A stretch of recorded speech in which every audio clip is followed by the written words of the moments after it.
Broads Media.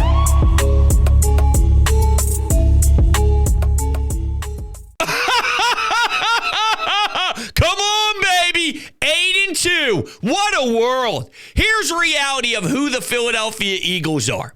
Okay? We are deep enough into the season to have some knowledge on what this squad is all about. This is how I would define them. They are a football team that makes me pissed for 85% of the game. And then they win. I mean, they have a closer. Saquon Barkley is what the Yankees had in their damn prime. He closes out games. And that's a major difference maker from, let's say, last year's team that won in ways that confused you and reality hit. I don't see this team having a similar finish because Saquon will not be denied. You make a crucial mistake, Dan Quinn. You make an idiotic decision, Dan Quinn. It'll be 7 the other way. You can do everything right defensively. Put the ball in Saquon's hands.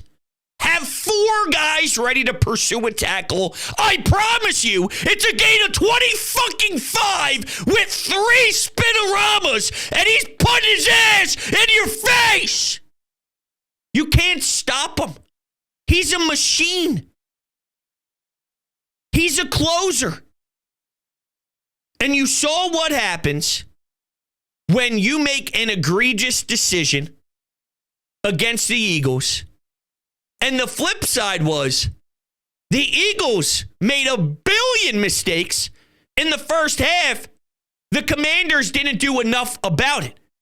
Now, credit Vic Fangio, because that quarterback, he looked like a rookie. Quinyon made Terry McLaurin look like a nobody. Ironically enough, the only time McLaurin's name mattered was during the drive of the stupid Dan Quinn decision. Because they were getting pretty significant gains. Bates with 2 catches. Ertz with the big catch. McLaurin when it was Cooper DeJean on him. Not Q.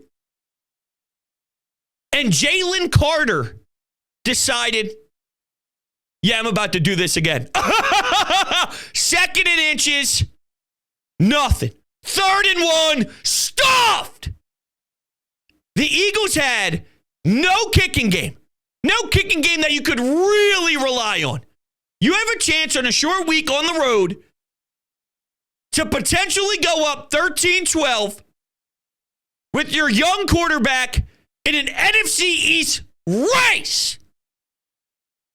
And the 4th down call after the way 2nd and 3rd went, constantly losing yards. Zach Bond all over the place. He had a wicked pass breakup early on. He's getting a big stop. 4th down, the bobble from the snap. I mean, and the Eagles make it hurt. Let me go through the laundry list and the long grocery list of what the Eagles did pathetically that the Commanders didn't do enough about. How about Devontae Smith with a drop? We never see that toe tapping by the sidelines. Egregious.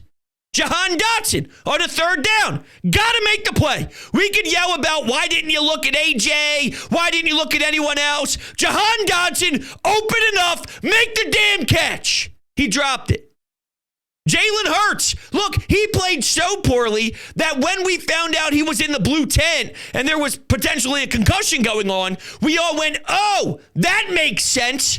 Think about that. That's how bad the QB was playing out there. We thought there was a chance that his brain wasn't working, so he wasn't sharp. Now, to be fair, This team in crunch time, they know how to win. And he used his legs on a big third down, and he's stretching his arms out and reaching out to get a first, which is a big deal. He hit Dallas Goedert before the fumble, and Grant Calcaterra, my God, I love you. I love you. What a play to jump on that football.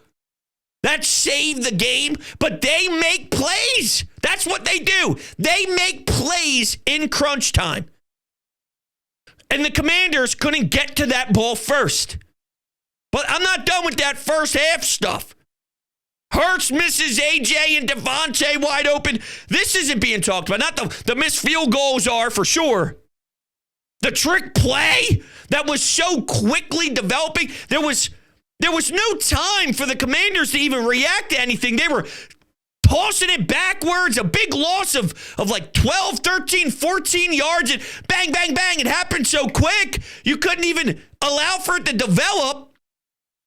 You finally get a possession that starts in positive yardage, and then you're already behind the 50 because of that. You're scratching your head going, what's going on? But at the end of the first half, if it wasn't for a drop pass by Washington, they probably punch us below the belt with at least a field goal attempt because Nick Sirianni was calling his timeouts wrong.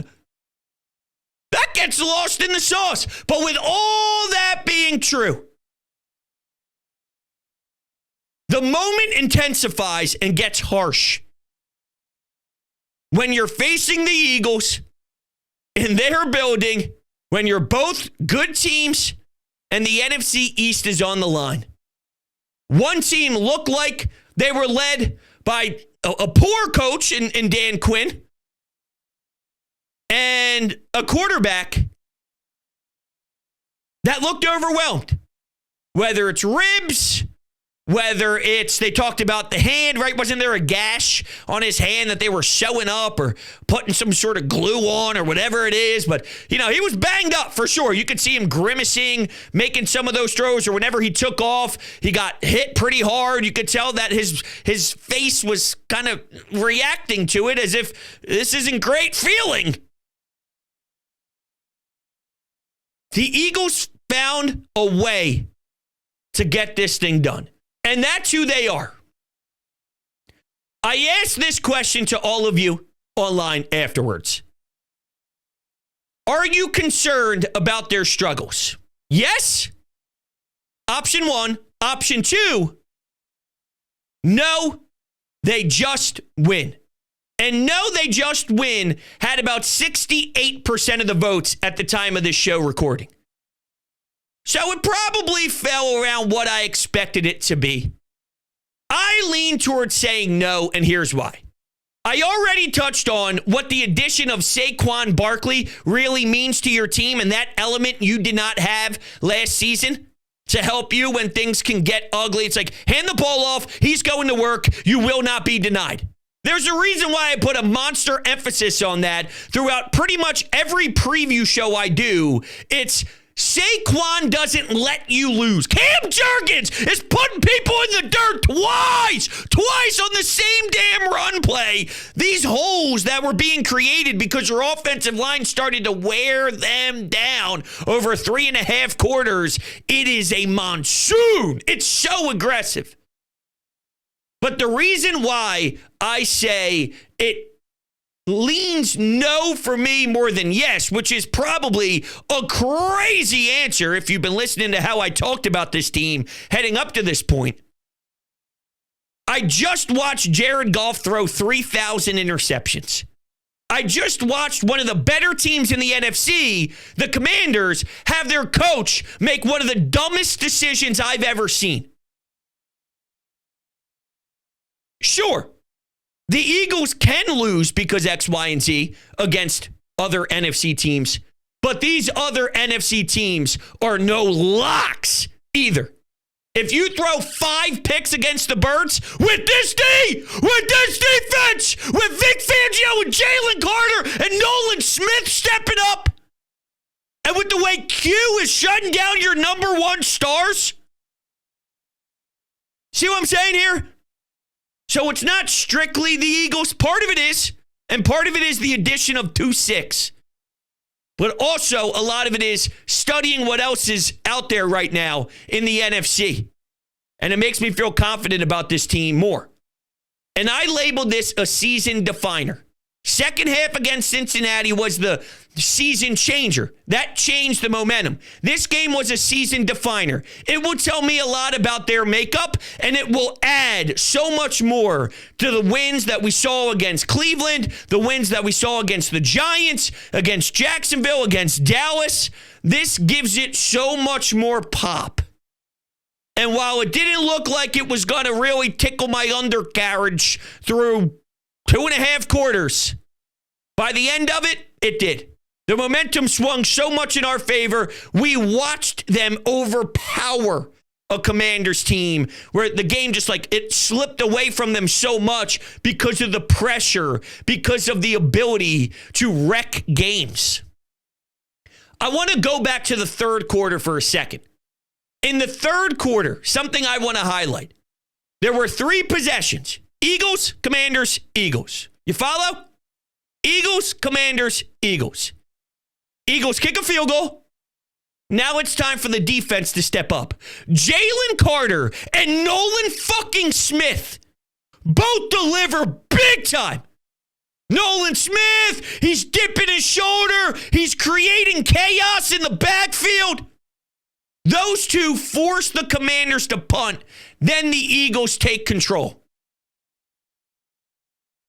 Sandwiched in between 2 scoring possessions was Carter again and Nolan Smith, of all people, starting to really show signs of I'm figuring this thing out. I want to give love to Kenny Gainwell as he followed Mekhi Becton and Lane Johnson on the right side of the line and just powering through for a good amount of chunk yards back to back to back. I already gave love to Calcaterra. Look at all these names that I'm mentioning. Bourne, obviously. Nakobe Dean had this incredible tackle in the early parts of the game. The Commanders had really ugly field position, and they essentially had, the ball around their 3, 2, 4 yard line. They're trying to sort of create some space. Maybe they have to play the field position game. They're looking to punt it anyway. But here's their quarterback, and he's got so much space, so much wide open space, and he throws a juke in there. Nakobe Dean with an outstanding open field tackle to stop the Commanders from moving the chains, or even if they did move the chains and eventually punt it anyway, when you start to play that field position game, it matters. You get them back, you play the game, you allow for them to, try their very best to squeeze out a couple of yards, but you force them to punt again when they're sitting around their end zone. Advantage offense. And Nakobe Dean with a stellar tackle.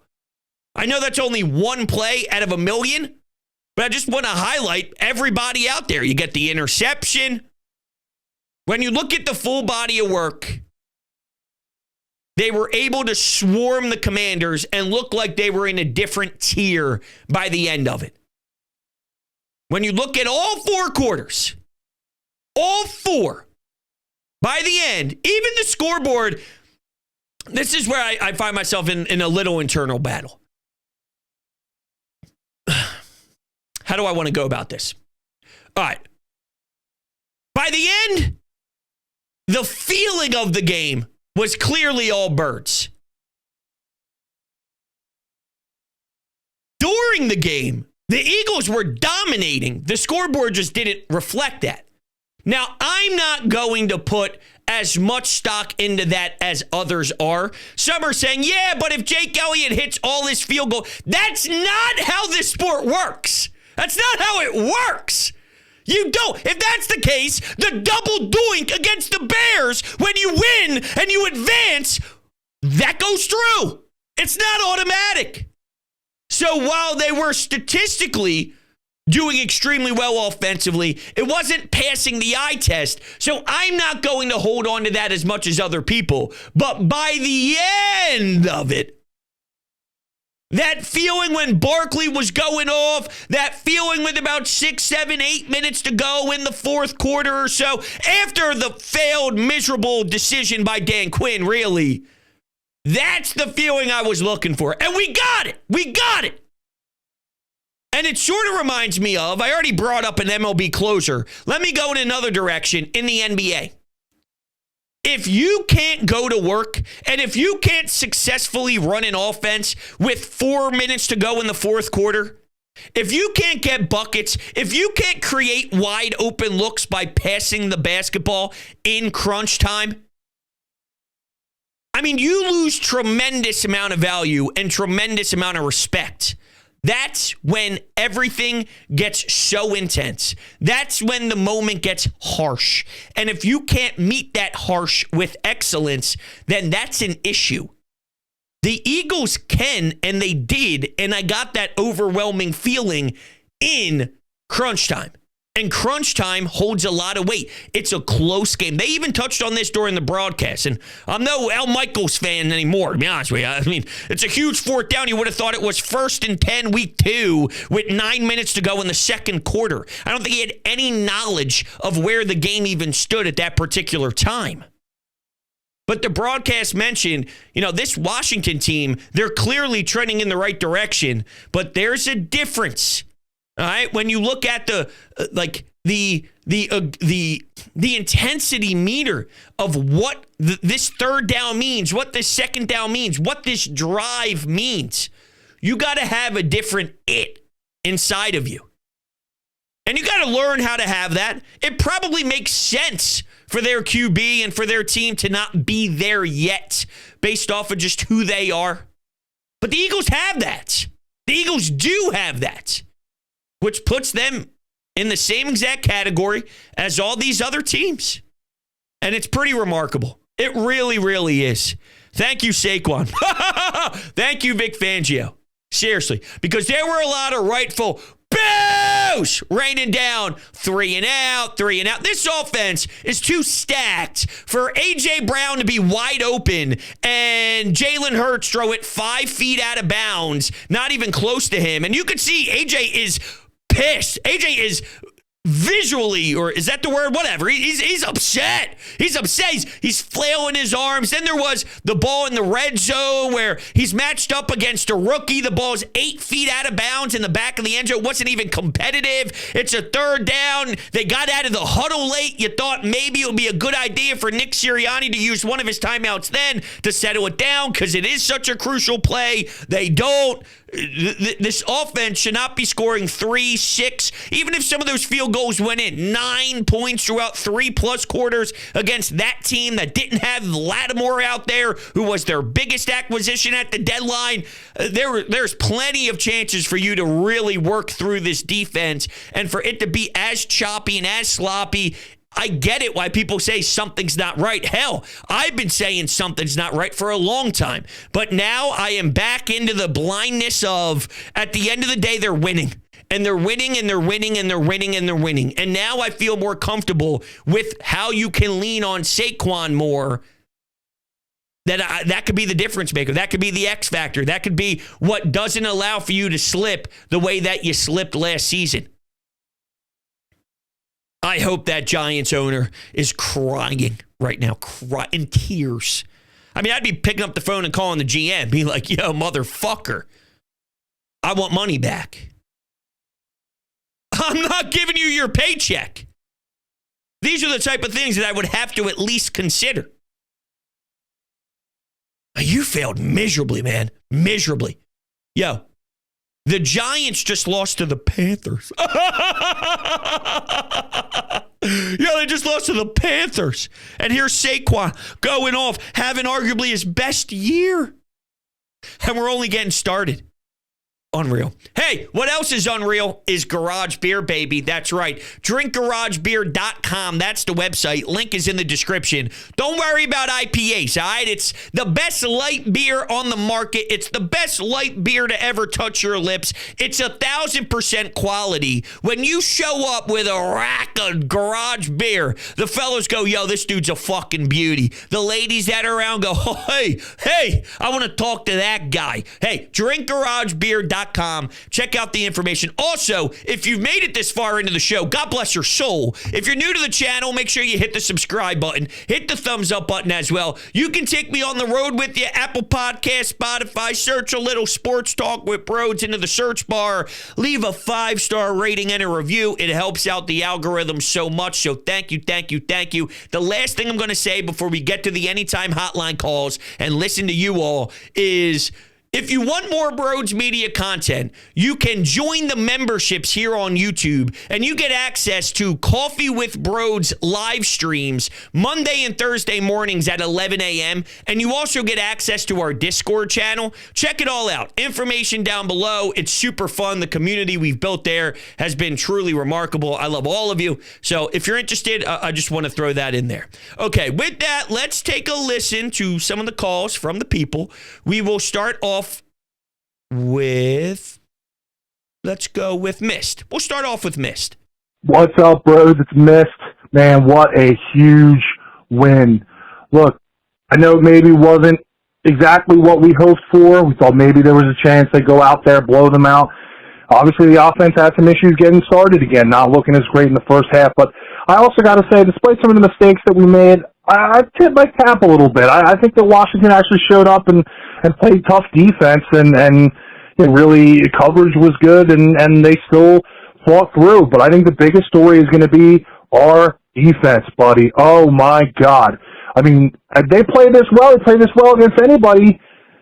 It's enough. The offense can get together and get these plays done, and I think it's huge. The way that these guys are playing, these young guys, is just absolutely incredible. Love it. Go Birds. No, listen, Mist, I love that you brought up the defensive side of it for the Eagles, because it's so ironic, right? We headed into this year thinking we have a top 1 or top 2 offense that can flourish and destroy any team, and good luck matching our 40-plus points each week. But here we are 10 weeks in, and I believe our identity is defense. Our defense is game-wrecking. Jalen Carter is now starting to put together these efforts that are literally blowing up the offensive line's interior, right? Like, this was it. This was the level of, he is really creating a ton of pressure in there, and he's putting guys on their heels, and he's opening up so much for others. There's times where maybe he just breaks through, and it's Nolan Smith that cleans it up. It's Josh Sweat that cleans it up. It's Brandon Graham that cleans it up. It's someone else that cleans it up, but it's Jalen Carter breaking through and just forcing the other team's quarterback to have to start breaking the pockets, right? So, I mean, that's the level of greatness that we're getting from Carter, and it's game-changing. And you talk about the young talent, right? Quinyon, you can't... Terry McLaurin is fucking filthy. Like, that dude is amazing. He is a tremendous wide receiver. This dude was put on clamps, bro. This dude was legitimately put on clamps. He was nowhere to be found, to the point where people were astonished that he barely had any targets, that he was barely being a factor, that their wide receivers couldn't get any targets. I mean, think about the level of gross that you have in that secondary, if that's the case, and then Zach Bond too. This defense is serious, and they're serious without a pass rush the way that I would like the pass rush to be. We thought Bryce Huff was going to be a Hassan Reddick filler. Like, I didn't even hear his name. You know what I mean? Imagine if you had Hassan Reddick with this defense and he was that next layer. It would be tremendous. So they're doing it without a pass rush that I deem what I expect a Philadelphia Eagles pass rush to be. But what are the odds this deep into the season? It's all about Vic Fangio and Zach Bond more than it is about Kellen Moore and Jalen Hurts. Now, to be clear, I do think that Saquon Barkley has made just as much of an impact, if not even more, than what the defense is. He truly should be MVP of the league in the discussion, at least. You know, you talk about some other guys, fair, but I believe Saquon Barkley needs to be up there with most valuable player in the entire league. So without him, I don't know what this offense is. Without him, with AJ, Devontae, Goddard, and then obviously it wouldn't be Gainwell and Will Shipley, but if it was just another DeAndre Swift or another Miles Sanders type, as much as Miles Sanders and DeAndre Swift had numbers in this offense in previous years, we're upset with what this offense is with Barkley at times. I could only imagine what we'd be saying without him. He changes the identity of this team so much, but as much as I love Saquon and he deserves all the love in the world, he's up there in MVP in my eyes. But the ironic part of the defense being the discussion under Vic Fangio. And by the way, you see a massive difference, and I mean massive difference, in what Vic Fangio disciples try to do and what Vic Fangio does. The knowledge, the understanding, being in this league for a billion years, bro, what he does and what Jonathan Gannon tried to do, what any of these other DCs tried to do, they don't do it like Vic. I thought Vic's defense was going to be annoying to all of us after we watched how the Falcons game transpired, but it's pretty clear and obvious once he got some data on who each guy is and how they play, it's been a masterclass. Just an unbelievable defensive coordinator job by Vic, for sure. All right, let's go back to the phones. Bros, awesome win today. Wow, I did not see that second half performance coming from the Eagles. What an amazing fourth quarter that was, especially in the second half in totality. Just an amazing performance. Saquon Barkley is the best finisher in football. As the games, defenses start to tire out, he gets stronger and stronger as the games go on. I thought Jalen played an okay game. Would like to see him play a little bit better, but no turnovers. And I don't think he had any plays where you're like, wow, he put the ball in harm's way, which I loved. But I want to ask you a question. Do you think Jalen Carter is a top 3 defensive lineman in football right now? Because he completely took over this game. He made every single play, it seemed like, on defense. He was beating up Washington center and their guards all game long and was in Jaden Daniels' grill all day. So, yeah, I just wanted to get your input on that, if you think he's one of the best, or if he's a top 3 defensive lineman in football, because I think he's getting really close in that conversation. Awesome win, man. Love the show. Talk to you later. Thank you so much. An interesting question. I want to hit on something real quick about Hurts, though, that you brought up. Maybe he didn't put anything in harm's way, but he missed guys that you just can't miss.